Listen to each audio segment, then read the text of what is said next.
నమస్తే, welcome to special focus. చర్చలు విఫలమయ్యాయి, మళ్లీ యుద్ధం తప్పేలా లేదు. పీస్ టాక్స్ ఫెయిల్ అయ్యాక ట్రంప్ చేసిన ప్రకటన ప్రపంచాన్ని టెన్షన్ పెడుతోంది. హార్మూజ్ని బ్లాక్ చేస్తామన్న హెచ్చరికలు ఉద్రిక్తతల్ని మరింత పెంచేలా ఉన్నాయి. హార్మూజ్ దగ్గర ఇప్పుడు జరగబోతోందనేది ఉత్కంఠ రేపుతోంది. చర్చల విఫలంతో మళ్లీ యుద్ధమేనా? ప్రపంచానికి సంక్షోభ గంటికలేనా? ట్రంప్ ప్లాన్ బి వర్కౌట్ అవుతుందా? హర్మూజ్ దిగ్బంధనం సాధ్యమేనా? మదురో టైప్ ఫార్ములా ఇంప్లిమెంట్ చేస్తారా? ఇరాన్ కౌంటర్ యాక్షన్ ఏంటి? జలసంధి దగ్గర ఏం జరగబోతోంది? అనుకున్నంతా అయింది. ఊహించినట్లుగానే చర్చలు ఫెయిల్ అయ్యాయి. అమెరికా ఒత్తిడికి ఇరాన్ తలొగ్గలేదు. 21 గంటల పాటు సుదీర్ఘ చర్చలు జరిగినా ఫలితం లేదు. పాజిటివ్ వైబ్స్ కనిపించినా ఒకే ఒక ఇష్యూ చర్చల ఫెయిల్కు ముఖ్య కారణమైంది. ఇరాన్ యురేనియం శుద్ధీకరణ ఆపాలనే అమెరికా డిమాండ్. దీనికి ఎట్టి పరిస్థితుల్లో ఒప్పుకునేది లేదని తెగేసి చెప్పింది ఇరాన్. ఫలితంగా పీస్ టాక్స్ ఇప్పుడే కాదు, సమీప భవిష్యత్తులో జరిగినా సఫలం కావడం కష్టమే. ఎందుకంటే ట్రంప్ తగ్గడు, ఇరాన్ తలవంచదు. అసలే తిక్క ట్రంప్. అనుకున్నది జరగలేదంటే పిచ్చి పీక్స్కే. చర్చలు ఫెయిల్ అయిన గంటల్లోనే మరో టెన్షన్ క్రియేట్ చేశారాయన. మీరు కాదు, హర్మూజ్ను మేమే మూసేస్తామంటూ ప్రకటించేశారు. ఇది ప్రపంచం సంక్షోభంలోకి కూరుకుపోయే ముందు మోగే డేంజర్ బెల్సే. ఇన్నాళ్లు ప్రపంచ ఆయిల్, గ్యాస్ సరఫరాకు ఆయువు పట్టైన హర్మూజ్ జలసంధిని కంట్రోల్ చేస్తూ ఇరాన్, అమెరికా తదితర దేశాలను ఓ ఆట ఆడిస్తూ వస్తోంది. ఇకపై ఇలా ఉండదు. ఇన్నాళ్లు హర్మూజ్ను మీరు మూసేస్తూ వస్తున్నారు, ఇక మేము మూసేస్తాం అంటూ ట్రంప్ చేసిన ప్రకటన ప్రపంచ దేశాలను షేక్ చేస్తోంది. హర్మూజ్ జలసంధి మీదుగా నౌకలను బ్లాక్ చేయాల్సిందిగా అమెరికా నేవల్ ఫోర్స్ను ఆదేశించారు ట్రంప్. ఇరాన్ అణు ప్రయత్నాలను విరమించుకోకుండా చర్చలు విఫలం చేసినందున అంతు చూసే వరకు వదలొద్దంటూ ఆర్డరేశారు. చర్చలు చాలా వరకు సానుకూలంగా సాగినా అణు కార్యక్రమాల విషయంలో ఇరాన్ బెట్టు చేసిందని, అందుకే విఫలమయ్యామని చెప్పుకొచ్చారాయన. ఈ జలసంధిలోకి ప్రవేశించడం లేదా వెళ్లడం అనేది లేకుండా పూర్తి స్థాయిలో మూసేసే ప్రక్రియను అమెరికా నేవీ ప్రారంభిస్తుందని ట్రూత్ సోషల్ ప్లాట్ఫామ్లో పోస్ట్ చేశారు. ఏదైనా నౌకపైన ఇరాన్ దాడి చేసినా, లేదంటే అమెరికాపైన దాడి చేసినా పేల్చేయడం తప్ప తమకు వేరే మార్గం లేదని రాసుకొచ్చారు. జలసంధిలో మైన్స్ ఉంచినట్లు ఇరాన్ ప్రకటించింది. వాటన్నింటినీ పేల్చేస్తామని, ఇప్పటికే దాదాపు పేల్చేశామని అన్నారు ట్రంప్. చర్చలు విఫలమైన సందర్భంగా అమెరికా నేవీ ఫోర్స్ హర్మూజ్ జలసంధికి సమీపంలోకి వెళ్లినట్లు చెప్పారు. అక్కడ మైన్లన్నింటినీ క్లియర్ చేస్తామని స్పష్టం చేశారు.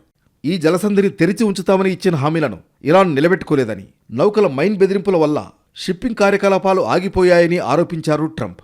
అక్రమ టోల్ చెల్లించే నౌకలను అడ్డుకుంటామని చెప్పారు. ఇరాన్కు టోల్ చెల్లించే ఎవరికీ దారి ఇవ్వం అంటూ హెచ్చరించారు. ఇరాన్ చేస్తున్నది ప్రపంచ దోపిడీ అని అన్నారు ట్రంప్.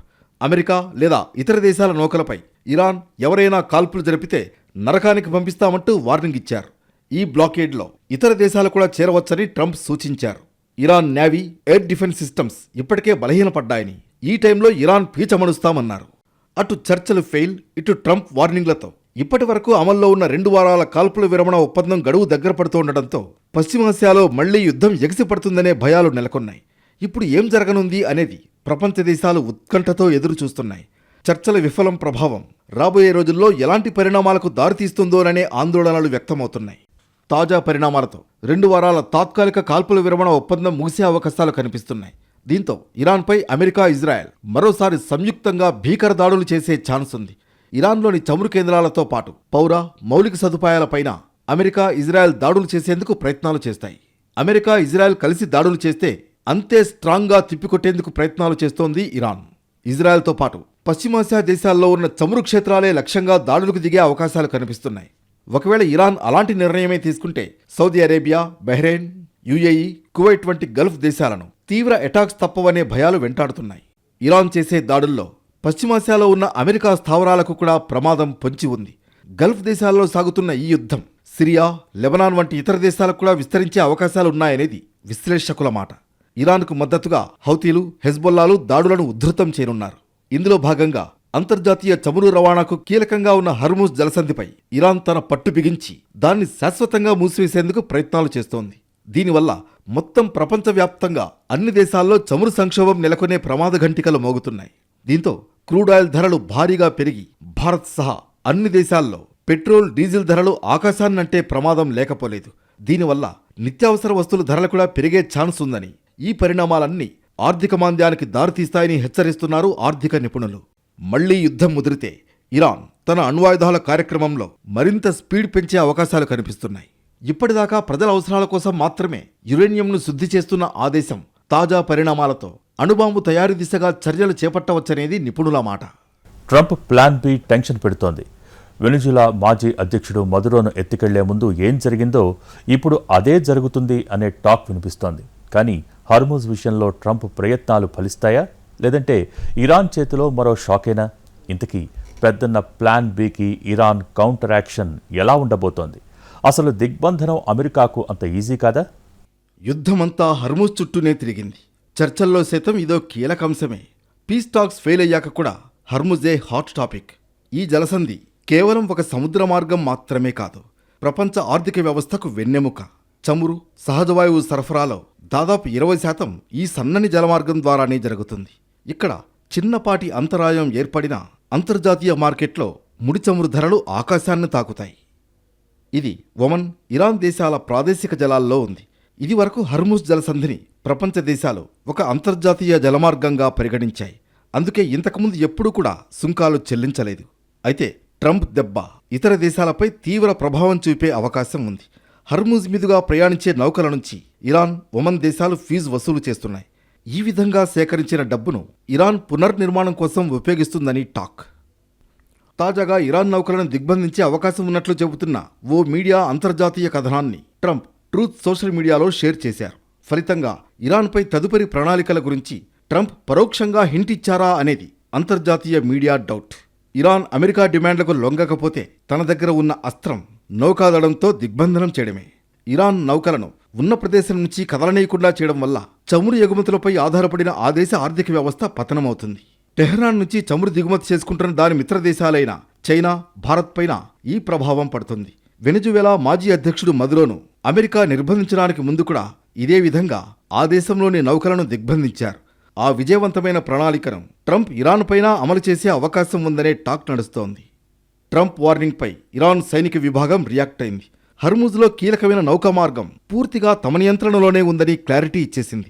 శత్రువులు ఏ చిన్న పొరపాటు చేసినా ప్రాణాంతక సుడిగుండాల్లో చిక్కుకుపోతారని హెచ్చరించింది. మరోవైపు ఇరాన్కు కొత్త టెన్షన్ మొదలైంది. శత్రువును భయపెట్టేందుకు ఉపయోగపడిన సీమైన్స్ ఖచ్చితంగా ఎక్కడ ఉన్నాయనే క్లారిటీ లేకపోవడమే దీనికి రీజన్. బహ్రెయిన్, ఖతర్, యుఏఈ, సౌదీల వంటి గల్ఫ్ దేశాల నుంచి ముడి చమురు, పెట్రో సరుకులతో బయలుదేరే నౌకలు హర్మూజ్ను దాటకూడదనే లక్ష్యంతో ఆ మార్గంలో సీమైన్స్ ఏర్పాటు చేసింది. కానీ ప్రస్తుతం వాటి జాడ వెతికేందుకు తంటాలు పడుతోంది. అమర్చేటప్పుడు లేదా నీటిలోకి వదిలేటప్పుడు వాటి పొజిషన్ను ఒక క్రమపద్ధతిలో నమోదు చేయలేదని తెలుస్తోంది. సముద్ర జలాల ప్రవాహంతో అవి అటూ ఇటూ కొట్టుకుపోయే ప్రమాదం ఉంది. దీంతో ఖచ్చితంగా ఎక్కడ ఉన్నాయనే స్పష్టత ఇరాన్కు సైతం లేదు. యుద్ధం పూర్వపు సాధారణ స్థితికి నౌకల రాకపోకలను అనుమతించే పరిస్థితి ఇప్పుడు లేదని తెలుస్తోంది. ఇరాన్ నావికాదళం రంగంలోకి దిగి సీమైన్స్ జాడ కనిపెట్టి వాటిని తొలగించడం లేదా నిర్వీర్యం చేయాల్సి ఉంది. అప్పటిదాకా నౌకల పూర్తిస్థాయి రాకపోకలకు అనుమతి అసాధ్యం. సీమైన్స్ను జాగ్రత్తగా తొలగించే సాంకేతికత ఇరాన్ దగ్గర లేదు అన్న ప్రచారం జరుగుతోంది. ఫలితంగా నౌకల సాఫీ ప్రయాణంపై ఇంకా సందిగ్ధత కొనసాగుతోంది. ఈ దిగ్బంధన నిర్ణయం అంతర్జాతీయ మార్కెట్లలో ప్రకంపనలు సృష్టిస్తోంది. అమెరికా తన చమురు ఎగుమతులను పెంచుతామని చెబుతున్నప్పటికీ హర్మూజ్ జలసంధి మూసివేత వల్ల చమురు సరఫరాలో భారీ అంతరాయం ఏర్పడే అవకాశం ఉంది. దీనివల్ల ఆసియా, ఐరోపా దేశాల్లో ఇంధన ధరలు భారీగా పెరిగే ప్రమాదం ఉంది. అమెరికా తీసుకున్న ఈ నిర్ణయంపై ఐక్యరాజ్య సమితి, ఐరోపా దేశాలు తీవ్ర ఆందోళన వ్యక్తం చేస్తున్నాయి. ఈ దిగ్బంధనం వల్ల ఇరాన్ ఎదురుదాడికి దిగితే అది మూడో ప్రపంచ యుద్ధానికి దారితీయవచ్చని ఆందోళన చెందుతున్నాయి. ముఖ్యంగా చమురు దిగుమతులపై ఆధారపడిన దేశాలకు ఇది బిగ్ ఛాలెంజ్గా మారనుంది. ఇప్పటికే ద్రవ్యోల్బణంతో సతమతమవుతున్న దేశాలపై ఇంధన ధరల భారం మరింత పెరగనుంది. అమెరికా నౌకాదళం ప్రపంచంలోనే అత్యంత శక్తివంతమైనదైనప్పటికీ హర్మూజ్ జలసంధిని పూర్తిగా అదుపులోకి తీసుకోవడం అంత ఈజీ కాదు. ఇది ఒక అంతర్జాతీయ జలమార్గం కావడం వల్ల ఏకపక్షంగా ఆంక్షలు విధించడం అంతర్జాతీయ చట్టాలకు విరుద్ధం. దీనికి ప్రతిస్పందనగా ఇరాన్ సైనిక చర్యలకు దిగితే అది పూర్తిస్థాయి ప్రాంతీయ యుద్ధానికి దారితీసే ప్రమాదం ఉంది. మరోవైపు అమెరికా ఈ చర్యలో ఒంటరిగా పోరాడటం కష్టం. ట్రంప్ ఇతర దేశాల సహకారం కోరుతున్నప్పటికీ ప్రస్తుత పరిస్థితులలో ఏ దేశాలు అమెరికా వెనుక నిలుస్తాయనేది ఇంకా సస్పెన్స్గానే ఉంది. మొత్తానికి హోర్ముజ్ జలసంధి వేదికగా జరుగుతున్న ఈ ఆధిపత్య పోరు ప్రపంచాన్ని అనిశ్చితిలోకి నెట్టేస్తోంది. అమెరికా నిజంగా దిగ్బంధం విధిస్తుందా లేక ఇరాన్ వెనక్కి తగ్గుతుందా అన్నది ఆసక్తి రేపుతోంది. ఇక అమెరికా నేవీకి చెందిన నౌకలు హర్మూజ్ జలసంధిని దాటాయన్న వార్తలను ఇరాన్ తోసిపుచ్చింది. యుఎస్ నేవీ షిప్లు హర్ముజ్ జలసంధి మీదుగా ప్రయాణించలేదని క్లారిటీ ఇచ్చింది. జలసంధి గుండా వెళ్లడానికి ప్రయత్నించిన ఒక అమెరికా సైనిక నౌకను ఇరాన్ దళాలు జోక్యం చేసుకుని వెనక్కి మళ్లించాయని తెలిపింది. ఈ వ్యూహాత్మక జలమార్గం గుండా వెళ్లే ఏ నౌకపైనైనా నియంత్రణ తమ సాయుధ దళాల చేతిలోనే ఉంటుందని ఇరాన్ స్పష్టం చేసింది. మొత్తానికి ఉద్రిక్తతలు తగ్గకపోతే జనం జేబుపై భారం పడడంతో పాటు గ్లోబల్ ఎకానమీ కుప్పకూలే ప్రమాదం పొంచి ఉంది. అంతర్జాతీయ రాజకీయ యవనికపై అమెరికా ఇరాన్ మధ్య విభేదాలు మరోసారి ముదిరాయి. తాజా పరిణామాలు గమనిస్తే ఇరు దేశాల మధ్య ఉద్రిక్తతలు పతాక స్థాయికి చేరుకున్నట్లు కనిపిస్తోంది. ముఖ్యంగా ప్రపంచ ఇంధన అవసరాలను తీర్చే అత్యంత కీలకమైన జలసంధి చుట్టూ మళ్లీ యుద్ధమేఘాలు కమ్ముకుంటున్నాయి. శాంతి చర్చలు విఫలం కావడం, ట్రంప్ ఘాటైన హెచ్చరికలతో గ్లోబల్ ఎనర్జీ మార్కెట్లు ఒక్కసారిగా షేక్ అయ్యాయి. ఇరాన్ అమెరికా చర్చలు ఎందుకు ఫెయిల్ అయ్యాయి? కారణాలేంటి? రష్యా మధ్యవర్తిత్వం వహిస్తే రిజల్ట్ మరోలా ఉంటుందా? అసలు అమెరికా ఏం డిమాండ్ చేస్తోంది? ఇరాన్ ఎందుకు కాదంటోంది? పాకిస్తాన్ వేదికగా అమెరికా ఇరాన్ మధ్య జరిగిన సుదీర్ఘ చర్చలు ఎటువంటి ఒప్పందం లేకుండానే ముగిశాయి.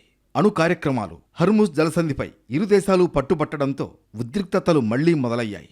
పశ్చిమాసియాలో అశాంతికి ఫుల్ స్టాప్ పెట్టాలని ప్రపంచ దేశాలు ఆశగా చూసినా అమెరికా ఇరాన్ చర్చలు అసంపూర్తిగా ముగిశాయి. పాకిస్తాన్ రాజధాని ఇస్లామాబాద్లో అమెరికా ఉపాధ్యక్షుడు JD Vance, Iran parliament speaker Mohammad Bagher Qalibaf మధ్య జరిగిన ఈ డిస్కషన్స్ ఎటువంటి ఫలితాన్ని ఇవ్వలేదు. 1979 ఇస్లామిక్ విప్లవం తర్వాత అమెరికా ఇరాన్ ఉన్నత స్థాయి ప్రతినిధులు ముఖాముఖి కూర్చోవడం ఇదే మొదటిసారి. ఈ చారిత్రక సందర్భాన్ని పాకిస్తాన్ ప్రధాని షెహబాజ్ షరీఫ్ దగ్గరుండి పర్యవేక్షించారు. పశ్చిమాసియాలో 2 వారాల కాల్పుల విరమణ తర్వాత ఈ చర్చలు జరిగాయి. కేవలం ఒక్క చర్చతోనే దశాబ్దాల శత్రుత్వం పోతుందని తాము భావించడం లేదంటోంది ఇరాన్ విదేశాంగ శాఖ. చర్చలు ముగిసిన తర్వాత అమెరికా ఉపాధ్యక్షుడు జేడీ వాన్స్ తీవ్ర అసంతృప్తి వ్యక్తం చేశారు. తాము పెట్టిన నిబంధనలకు ఇరాన్ అంగీకరించలేదు, అందుకే ఎటువంటి ఒప్పందం లేకుండానే వెనుదిరుగుతున్నాం. ఇరాన్ తన అణు ఆశయాలను పూర్తిగా వదులుకోవాలి. ఇది అమెరికా కంటే ఇరాన్కే పెద్ద నష్టమని జేడీ వాన్స్ కామెంట్ చేశారు. ఇరాన్ వైపు నుంచి కనీస నిబద్ధత కనిపించడం లేదని ఆరోపించారాయన. ఇరాన్ తన డిమాండ్లను స్పష్టంగా వినిపించింది. తమపై ఉన్న ఆంక్షలను తొలగించడంతో పాటు విదేశాల్లో స్తంభింపజేసిన ఆస్తులను విడుదల చేయాలని కోరింది. ముఖ్యంగా ప్రపంచ చమురు సరఫరాలో కీలకమైన హర్ముజ్ జలసంధిపై తమకే పూర్తి నియంత్రణ ఉండాలని ఇరాన్ పట్టుబట్టింది. అణు కార్యక్రమం విషయంలో కూడా అమెరికా పెట్టిన కఠిన నిబంధనలను తోసిపుచ్చింది. ఇస్లామాబాద్ చర్చల తర్వాత ట్రంప్ తనదైన శైలిలో స్పందించారు.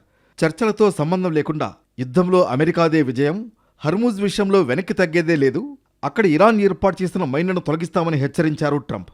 అటు ఇజ్రాయెల్ ప్రధాని నెతన్యాహు కూడా ఇరాన్ అనుకూల గ్రూపులపై తమ పోరాటం కొనసాగుతుందని స్పష్టం చేయడంతో శాంతికి నో ఛాన్స్. చర్చల్లో పురోగతి లేకపోవడానికి ఇజ్రాయెల్ ప్రధానమంత్రి బెంజమిన్ నెతన్యాహు కారణమని ఆరోపిస్తోంది ఇరాన్. చర్చల మధ్యలో జేడీ వాన్స్కు నెతన్యాహు ఫోన్ చేశారని, ఆ తర్వాతే కీలక పురోగతి దిశగా వెడుతున్న చర్చల ప్రక్రియ పట్టాలు తప్పిందని చెప్పుకొచ్చారు. యుద్ధం ద్వారా సాధించలేని దానిని చర్చల ద్వారా సాధించేందుకు అమెరికా ప్రయత్నించిందని అన్నారు. అమెరికా ఇరాన్ మధ్య ఎందుకు చర్చలు విఫలమయ్యాయన్నది చర్చనీయాంశంగా మారింది. ఇందుకు 5 ప్రధాన కారణాలున్నాయి. ఇరు దేశాల కఠిన వైఖరి తొలి కారణం. ఇరు దేశాలు పక్కా వ్యూహాలతోనే చర్చలకు వచ్చాయి.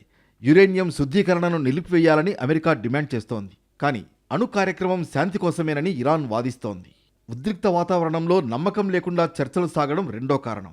చర్చలకు ముందు నుంచే ఉద్రిక్తతలు తారాస్థాయిలోనే ఉన్నాయి. ట్రంప్ నుంచి వస్తున్న యుద్ధ హెచ్చరికలను ఇరాన్ ఒత్తిడిగా భావించిందనేది నిపుణుల వెర్షన్. లెబనాన్పై ఇజ్రాయెల్ దాడుల కొనసాగింపు చర్చలకు అడ్డంకిగా మారాయి. ఇజ్రాయెల్ ప్రధాని నెతన్యాహు నిర్ణయాలు ప్రభావం చూపాయి.